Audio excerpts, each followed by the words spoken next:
Ikaw ba isang Pilipino at gusto mong bumisita sa London? Pangarap mo din bang makita ang The Big Ben? Gusto mo bang mamarkahan sa bucket list mo ang bansang United Kingdom? Pwes kabayan, bago mo yan magawa, kailangan mo munang mag-apply ng UK Tourist Visa. Hi everyone! Welcome to my channel, Nathaniel Travels. Pag-uusapan natin sa video ito kung paano kumuha or mag-apply ng UK Tourist Visa as a Filipino passport holder.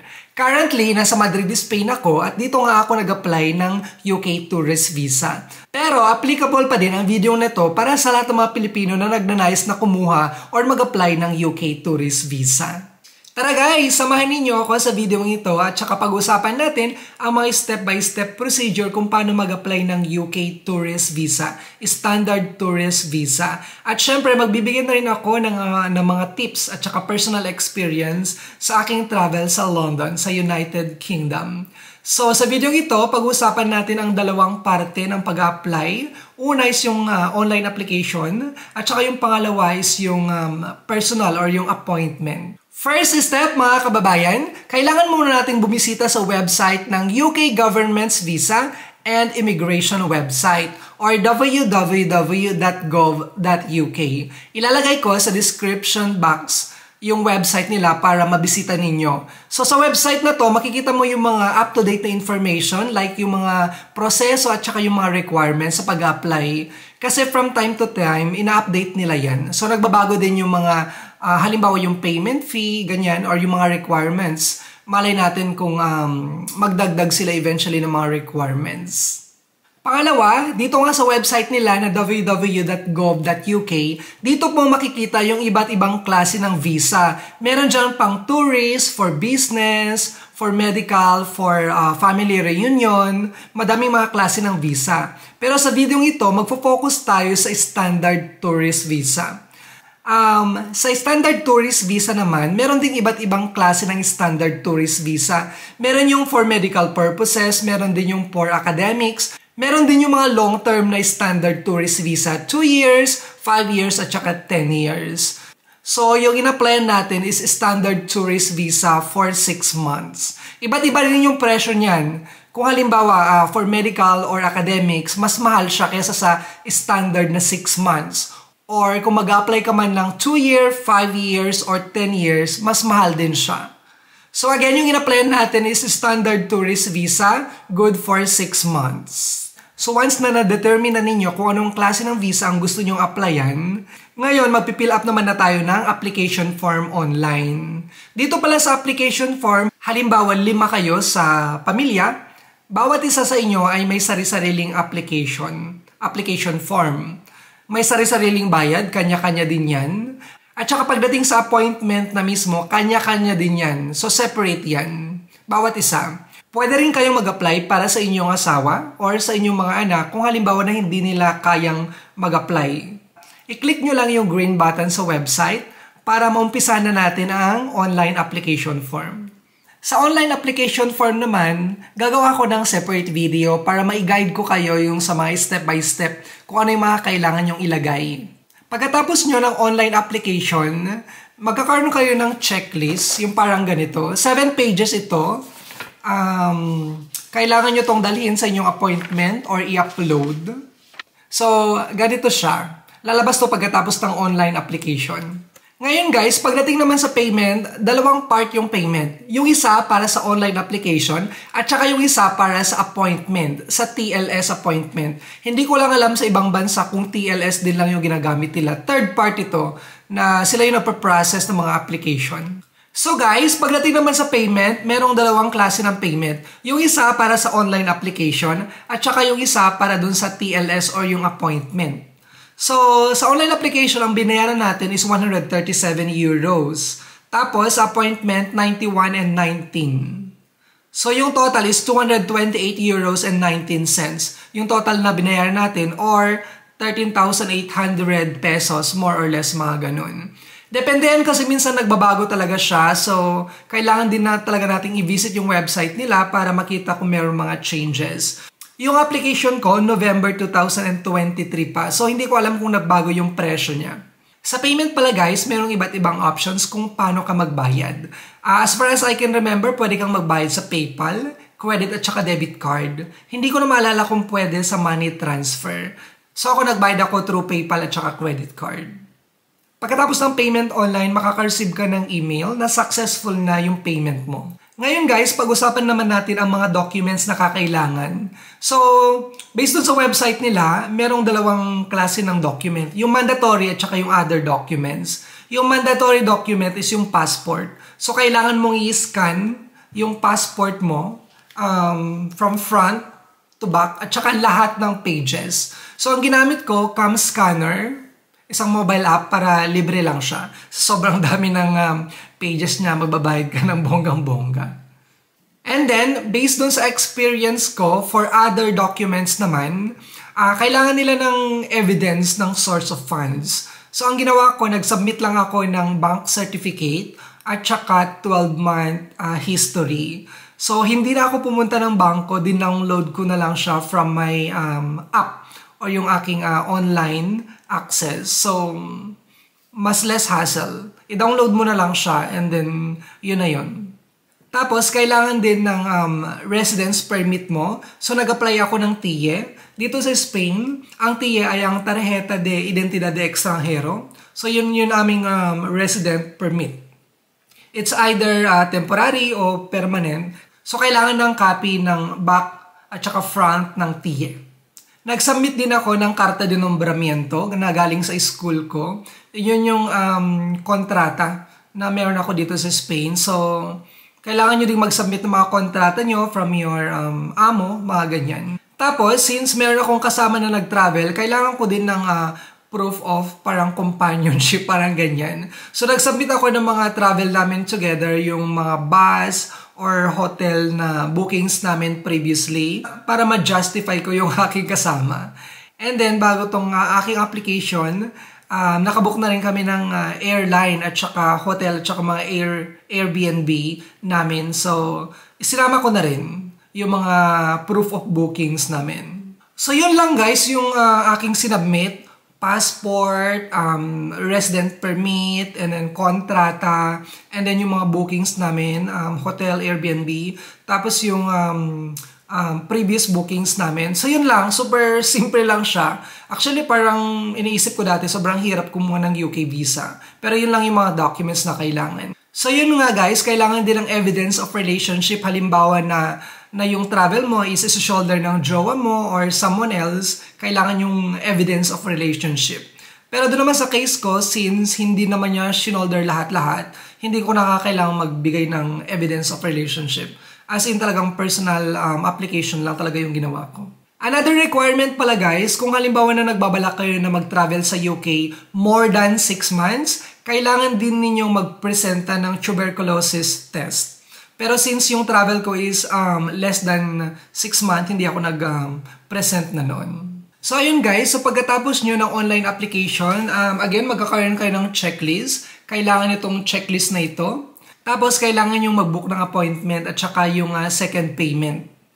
And then, pwede nyo i-scan yung mga documents ninyo, tapos i-upload. So ayun guys, pag na-ready na ninyo lahat ng mga documents, meron kayong dalawang options sa documents. It's either i-scan nyo siya sa kanilang website, magsasend sila sa inyo via email ng link kung saan nyo pwedeng i-scan for free yung mga documents ninyo. Or kung hindi naman kayo confident, pwede ninyong dalhin yung mga documents nyo mismo doon sa day ng appointment at sila mismo ang mag-i-scan para sa inyo pero meron yung bayad. So ako, since practical tayo, in-upload ko na lang yung mga documents ko online para at least makatipid tayo. Libre, di ba? Kung halimbawa naman guys, na bet ninyong dalhin yung mga documents nyo doon sa day ng appointment mismo, kailangan daw na yung size ng mga documents nyo is A4 lahat. Ayun.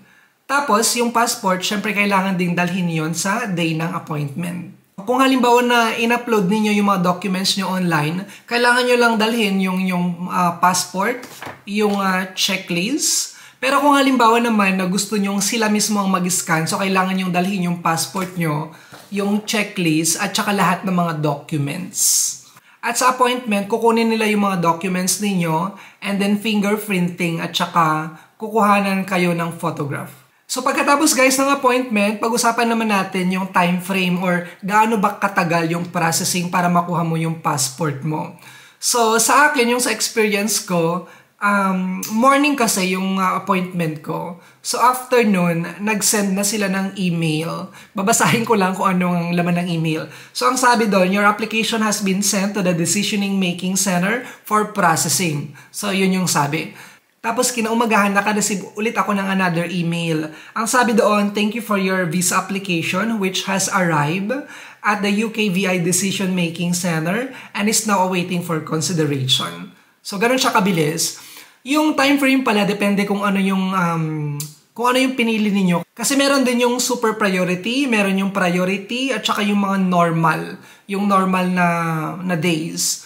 Syempre, pag priority at saka super priority, merong dagdag na bayad yan. So, yung pinili ko is yung normal lang na processing. Day 5, naka-receive ulit ako ng another email. Ang sabi doon, TLS contact was notified by UKVI that a decision related to your visa application has been made.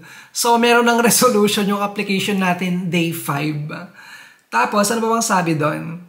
As soon as your passport is ready to be returned, you will receive another email about the collection or the delivery procedure.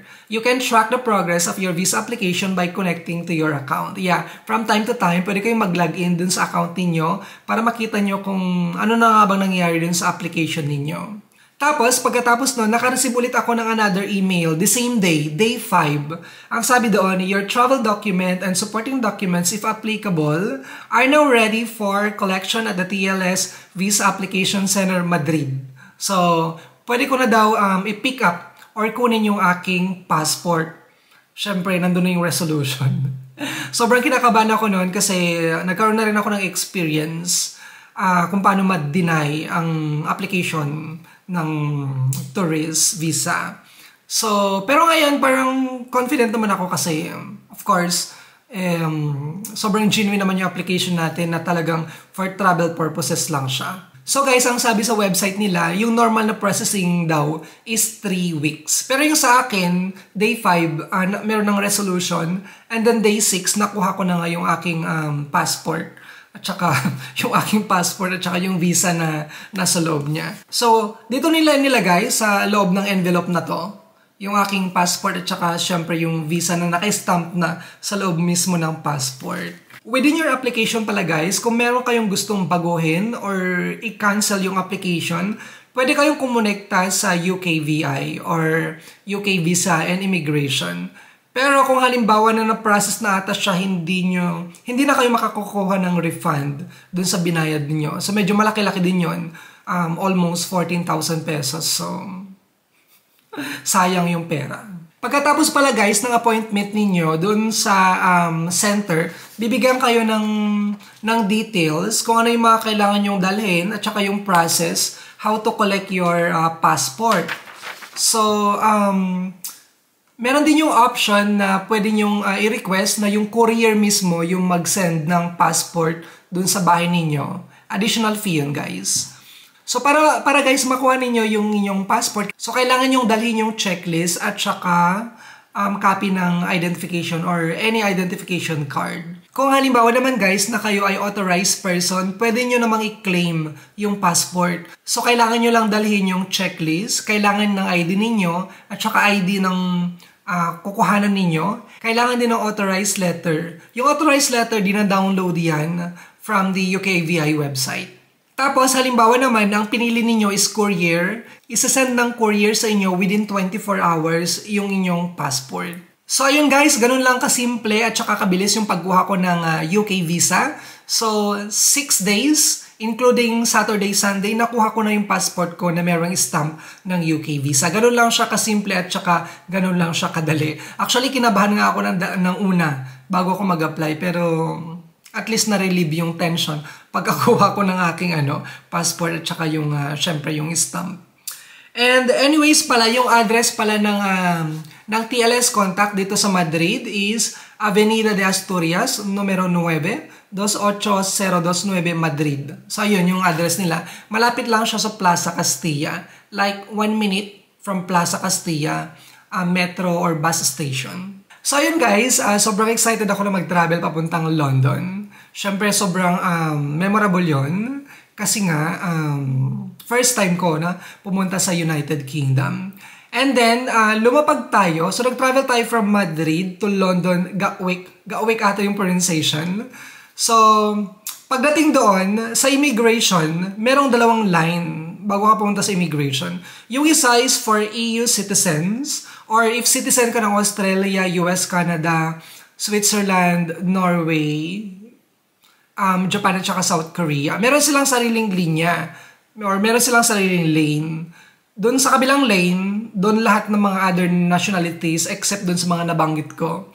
So pumunta tayo doon and then, sobrang hindi naman ako kinabahan, pero syempre parang first time ko ulit na magpa-interview or magkaroon ng parang Q&A no sa immigration line.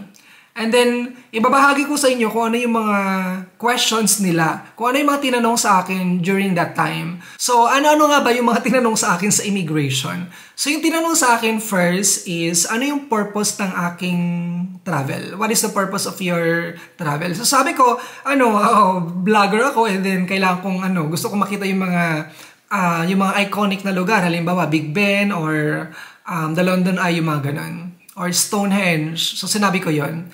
And then next question, are you traveling alone? So hindi. So sabi ko hindi. Sabi niya ganyan, where is your companion? Sabi ko, nasa kabilang airport. Kasi hindi kami sabay na pumunta. So ngayon, ang dami niyang tinanong about dun sa companion ko. Sabi, what is his nationality? What is his job? Yung mga ganyan. Mga normal na question din lang naman yan. To prove na hindi ka talaga mag-illegal no? Dun sa country nila. So mabilis lang naman siya. Like parang mga 2 minutes lang yon. Ano ba yung mga tinanong sa akin? Where are you going to stay? So hindi ko memorize kasi hindi ako nag-book ng hotel at saka Airbnb. So, kinuha ko pa dun sa mga documents ko. And then, sinabi ko, eto yung proof of booking. And then, ano ba yung mga tinanong? When are you going to leave? So, sabi ko, after 5 days. Kasi 5 days lang talaga kami doon. And then, pagkatapos nito, pupunta kami ng Dublin. Ganyan. Another tip pala, well, yun lang pala yung mga tinanong sa akin. So, another tip pala, kung meron kayong UK tourist visa, pwede kayong mag-travel sa Ireland, Republic of Ireland, na hindi nyo kailangan ng another visa. Iba to sa Northern Ireland, guys, ha? Kasi yung UK, meron siyang 4 na countries. England, Scotland, Wales, at saka Northern Ireland. Pero yung Ireland is separate siya.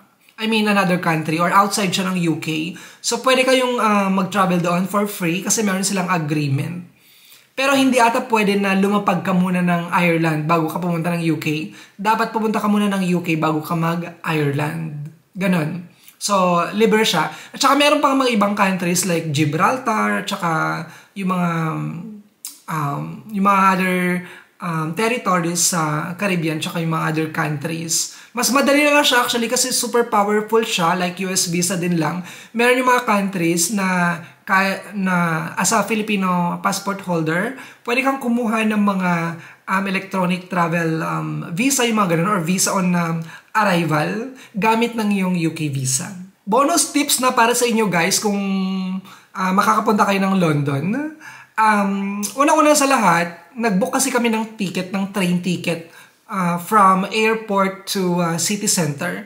So, sa experience ko, hindi na kailangan. Kasi pagdating mo doon, kukunin mo pa yung ticket para mas mabilis pa na bumili na lang ng ticket doon sa machine. Yung payment, the same lang, yung amount. So for me, hindi na kailangan ng advance reservation ng train ticket papuntang city center. Another tip, kung pupunta kayo ng Buckingham Palace at manonood kayo ng Changing of the Guards, agahan ninyo kasi sobrang daming tao. And super touristy ang London, so sobrang crowded talaga siya. Another tip pala, merong Jollibee sa London. Nandun siya sa Leicester Square. Leicester. Ganun siya i-pronounce. Malapit siya sa Chinatown. Another tip, wag na wag kayong mag-exchange ng money sa Chinatown. Masyadong hindi maganda yung conversion, guys. At sa sobrang mahal nga guys ng London, merong mga places na mga na libre. So yun guys, sa London, yun na-appreciate ko. Meron silang mga museums for free. So kailangan nyo i-check yung mga website ng mga museums para makita nyo kung anong araw sila open, kung anong oras yung opening hours nila, tsaka syempre yung time to visit for free. Tapos guys, kung pupunta pala kayo ng Stonehenge by public transport, meron akong separate video. So pwede nyo rin siyang panoorin before yung travel nyo sa UK or sa London. So ayun guys, binigyan ako ng 6-month na UK visa. Ayun. Ngayon ko lang napansin, sakto pala na 6-month talaga yung binigay nila. So multiple siya. Halimbawa, sa first month or second month, bibisita kayo. Pwede pa rin kayong bumalik ulit before yung expiration niya. Ayan. Ayan. So sana guys, meron kayong natutuhan dito sa aking video. Gusto ko lang talagang i-share yung experience ko kasi nung nag-apply din ako, nagtanong-tanong din ako, nag-research din ako kung paano mag-apply ng UK visa. Parang pakiramdam ko talaga, based dun sa experience ko, parang ang hirap-hirap or parang hindi ko alam kung ma-approve ako or hindi. Pero after na na-receive ko naman yung UK visa, parang na-relieve naman yung lahat ng anxiousness ko. So, I hope may natutunan kayo and then please watch din yung separate video ko para sa step-by-step procedure dun sa online application form at pwede na rin yung i-check yung mga other videos ko pa, mga amateur videos ko. So, maraming salamat sa pagsuporta at saka panonood ng video ito. Kung halimbawa naman guys na meron kayong mga katanungan na hindi ko pa na-address dito sa video ito, you can comment down below para masagot natin yan. Salamat! Mula dito sa Madrid, hasta luego!